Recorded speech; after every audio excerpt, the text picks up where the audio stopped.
ಬದುಕಿದ್ದೇ ಇದೆ ಸ್ವಾಮಿ. ಮತ್ತೆ ನಾವು ಇಲ್ಲಿಂದ ಹೋಗ್ತೀವಿ. 15 ವರ್ಷ ಆಯ್ತು, 10 ವರ್ಷ ಆಯ್ತು, 20 ವರ್ಷ ಆಯ್ತು, ಮುಗಿಯಕ್ ಬಂತು ಅಲ್ರಿ. ಅಲ್ಲಿ ನಾವು ನಮ್ಮ ಕಾಲೇಜ್ನಾಗ ನಾವು ಇಬ್ಬರು ನಿಂತ್ಕೊಂಡು ಮುಖಾಮುಖಿ ಮಾತಾಡಿದ ಪ್ರಾಬ್ಲಮ್ ಸಾಲ್ವ್ ಆಗಲ್ಲ.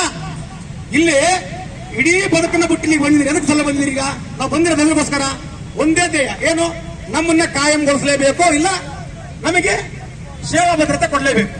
ಸೇವಾ ಭದ್ರತೆ ಕೊಡಕ್ಕಾಗಲ್ಲ, ಕಾಯಂಗೊಳಿಸಕ್ಕಾಗಲ್ಲ ಅಂದ್ರೆ ಇಲ್ಲಿವರೆಗೆ ನಾವೇನು 18 ವರ್ಷ, 20 ವರ್ಷ, 10 ವರ್ಷ ಸರ್ವಿಸ್ ಮಾಡಿದಿರಲ್ಲ, ಅಲ್ಲಿಂದ ಇಲ್ಲಿವರೆಗೆ ನಮಗೆ ಸಮಾನ ಹುದ್ದೆಗೆ ಸಮಾನ ವೇತನ, ಅಲ್ಲಿಂದ ಇಲ್ಲಿವರೆಗೆ ನಮಗೆ ಅರಿಯರ್ಸ್ ಹಾಕಿಕೊಟ್ಟು ಮುಂದೆ ನಮ್ಮನ್ನ ಇಲ್ಲಿಗೆ ತೆಗಿತೀವಿ ಬಂದ್ರಿಗಿನ ನಮಗೆ ವಾಲಂಟರಿ ಅಮೌಂಟ್ ಏನು ಬರ್ತಲ್ಲ, ಮುಂದಿನ ಸರ್ವಿಸ್ ಉಳಿದಂತ ಬಾಕಿ ಸರ್ವಿಸ್ ನಮ್ಮ ಅವಧಿಗೆ ಸಂಬಳನ್ನ ಇಲ್ಲಿಂದ ಫುಲ್ ಹಾಕಿಬಿಟ್ಟು ಆ ವೇತನ ಮತ್ತು ಬಾಕಿ ಇರ್ತಕ್ಕಂಥ ಅರಿಯರ್ಸ್ ಮತ್ತೆ ಮುಂದಿನ ದಿನಗಳಲ್ಲಿ ನಮಗೆ ಇನ್ನೂ 15 ವರ್ಷ, 10 ವರ್ಷ ನಮ್ಮ ಸೇವೆಯನ್ನಾಗಲ್ಲ, ಅಲ್ಲಿವರೆಗೆ ನಮಗೆ ಎಲ್ಲ ಅಷ್ಟು ಬರ್ತಕ್ಕಂಥ ಸಂಭಾವನೆ ಅಷ್ಟು ಕೂಡಿಸಿ ನಮಗೆ ಕೊಟ್ಬಿಟ್ರೆ ಅದನ್ನ ತಗೊಂಡು ನಾವು ಅಟ್ಲೀಸ್ಟ್ ಏನಾದ್ರ ಒಂದು ಹೈನುಗಾರಿಕೋ, ಕೃಷಿನೋ, ವ್ಯಾಪಾರನೋ, ಇಲ್ಲ ಬೀದಿ ಮೇಲೆ ಯಾವ್ದಾದ್ರು ಗಿರ್ರೆಸ್ಮೆಂಟು ಸರ್ಕಾರಿ ವ್ಯಾಪಾರ ಎಲ್ಲ ಮಾಡ್ಕೊಂಡು ಬದುಕು ಸ್ವಾಮಿ. ಯಾಕಂದ್ರೆ ನಮ್ಮನ್ನ ನಂಬಿಕೊಂಡು ನಮ್ಮ ಹೆಂಡ್ರು ಬಂದಾರಲ್ಲ, ನಮಗೆ ಮಕ್ಕಳಿದಾರಲ್ಲ, ನಮ್ಮನ್ನ ನಂಬಿಕೊಂಡು ನಮಗೆ ಕುಟುಂಬ ಅದಲ್ಲ, ನಮ್ಮ ತಂದೆ ಇದಾರ, ತಾಯಿ ಇದಾರ, ಅವ್ರಿಗೆ ರೋಗ ಯಾವ ಅವ್ರಿಗೆಲ್ಲ ತೋರಿಸ್ಬೇಕಾಗಿತ್ತು ನಮ್ಮ ಜವಾಬ್ದಾರಿ ಯಾವ್ದ.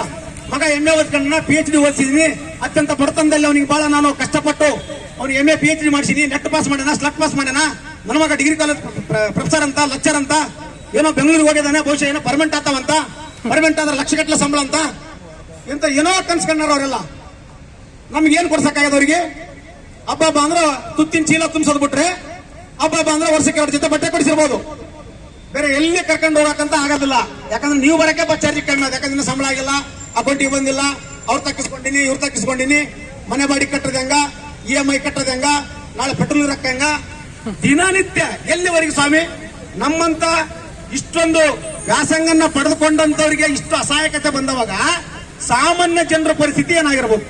ಆಮೇಲೆ ನಾವ್ ಯಾರಿಗೆ ಸ್ಫೂರ್ತಿ ಆಗ್ಬೇಕು? ನಮ್ಮ ವಿದ್ಯಾರ್ಥಿಗಳು ನಾವೇನು ಸ್ಫೂರ್ತಿ? ಅಲ್ಲ, ನಮ್ಮ ಸಾರಿಗೆ ಸಂಬಳನೇ ಇಲ್ಲ ಅಂತ, ವರ್ಷದಾಗ 9 ತಿಂಗಳ ಸಂಬಳ ಅಂತ 3 ತಿಂಗಳು ಇರೋದಲ್ಲ ಅಂತ.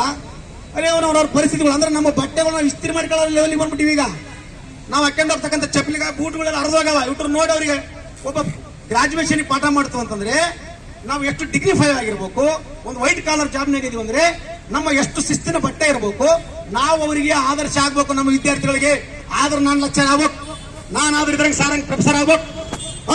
ಯಾಕಂದ್ರೆ ಇಂಥ ಒಳ್ಳೆ ಬದುಕನ್ನು ಕಲಿಬಹುದು, ಒಳ್ಳೆ ಶಿಸ್ತಿನ ಬಟ್ಟೆನ ಕೆಬಹುದು, ಒಳ್ಳೆ ಮೌಲ್ಯಾಧಾರಿತ ವಿಚಾರಗಳನ್ನ ಕಲಿಬಹುದು, ಒಬ್ಬ ಚಿಂತಕನಾಗಬಹುದು ಅಂತಂದೇಳಿ ನಮ್ಮ ಹುದ್ದೆದ ಮೇಲೆ ಆಶೆ